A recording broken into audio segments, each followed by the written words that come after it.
দেখুন বন্ধুরা, আমি চলে এসেছি রান্নাঘরে। ওটা থোড় দেখলেন, তো থোড় ভাজা হবে। তো আমি কড়াই তেল দিয়ে দিয়েছি, সর্ষে দিয়ে দিয়েছি, একটা শুকনো লঙ্কা দিচ্ছি। তো আমি থোড়টাও দিয়ে দিলাম, গরম হয়ে গেছে। তো দেখুন সব থোড় দিয়ে দিয়েছি। তো থোড়টা দেওয়ার পর এবার আমি একটু নাড়াচাড়া করে নিলাম। তো নাড়াচাড়া করে নিতে দিতাম। তো থোড়টা আমার আর দেখুন বন্ধুরা, থোড়টা ভাজা হয়ে গেছে। তো ভাজা হয়ে গেছে, আমি ভেজে নিলাম। এবার আমি মাংস আলুটা ভেজে নেব। এই দেখুন, মাংস আলু আমি চাপিয়ে দিয়েছি। মাংস আলুটা লাল লাল করে ভাজা হয়ে এসছে। আর তো মাংস আলু, এখানে মাংস রাখা আছে, আদা রাখা আছে, দেখুন সস রাখা আছে এবং পেঁয়াজ রাখা আছে, তার সাথে আছে কাশ্মীরি লঙ্কা গুঁড়ো। তো আরও অনেক কিছু আছে, দেবো সেগুলো। তো সবটা দেখেনি। তো বন্ধুরা, আমি তেল দিয়ে দিয়েছি কড়াইয়ে। তো একটা তেজপাতা দিলাম, সামান্য দুটো জিরে দিলাম, ঠিক আছে? তো সামান্য দুটো জিরে দিলাম।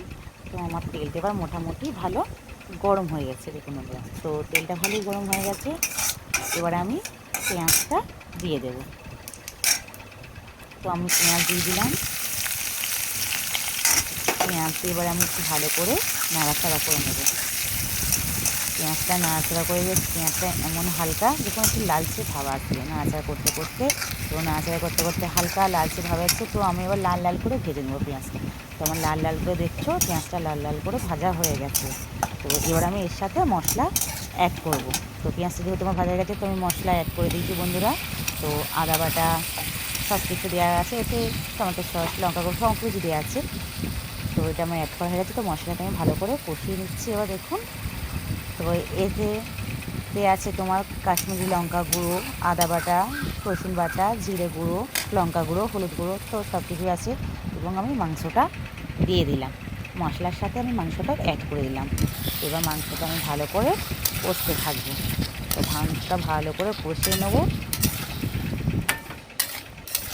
কষিয়ে নিয়ে দেখুন ভালো করে মশলাটা মাখা চাকা করে আমি মাংসটা এবং পরিমাণ মতন এবার একটু নুন দিয়ে দেবো, স্বাদ মতন নুন দিয়ে দিলাম। তো এবার ভালো করে নাড়াচাড়া করে নেবো, দিয়ে ঢাকা দিই। ঢাকা দিই। তো না, না বন্ধুরা হয়নি। দেখুন, আমার মাংস হয়ে গেছে। তো আমার মাংসটা কেমন হয়েছে অবশ্যই তোমরা জানাবে। তো লাইক করবে, কমেন্ট করে, ভালো লাগলে সাবস্ক্রাইব করবে।